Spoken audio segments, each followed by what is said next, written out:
મિહિત રામાણી. અચ્છા, સ્લિમિફાયમાં તમે કેટલા સમયથી જોડાયેલા છો? 2 મહિનાથી જોડાયેલો છું. અચ્છા, અને કયા કયા પ્રકારની તમે એક્સરસાઇઝ કરી અને તમને કેવું લાગ્યું અહીંયા આવીને? સ્કેનિશભાઈમાં મેં 8 બેડ કરેલા છે આ, ને બધું કમ્પ્લીટ સારું છે. છૂટા વજન કમ્પ્લીટ ઘટે છે અહીંયા.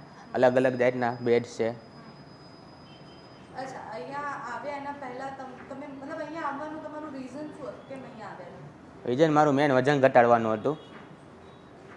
કેટલો ફરક આવ્યો છે? છેલ્લા 2 મહિનામાં 10 કિલો ઉપર જેટલો ફરક વજનમાં આવ્યો છે. અને અહીંયા આવ્યા ત્યારે તમને એવું વિચાર આવ્યો હતો કે સૂતા વજન ઓછો થઈ શકે? નહીં, એવો વિચાર ક્યારેય નહોતો આવ્યો. આની પહેલાં અહીંયા આવ્યા પછી અલગ જ જોવા મળ્યું કે છૂટા પણ વજન આપણો ઘટી શકે છે. બીજે અહીંયા ગમે ત્યાં જાય આપણે કસરત કરવી, પણ અહીંયા એવું બિલકુલ એવું નથી. છૂટા આપણું વજન ઘટે છે કમ્પ્લીટ. અચ્છા, આ મશીનોમાં તમે જાતે મતલબ એક્સરસાઇઝ કરો છો છૂટા અહીંયા આવ્યા એના પહેલા અને એના પછી બી કોઈ તમને સાઈડ ઇફેક્ટ કંઈ દેખાડી? નહીં, સાઈડ ઇફેક્ટ કાંઈ નથી. આનું કમ્પ્લીટ નેચરલ છે.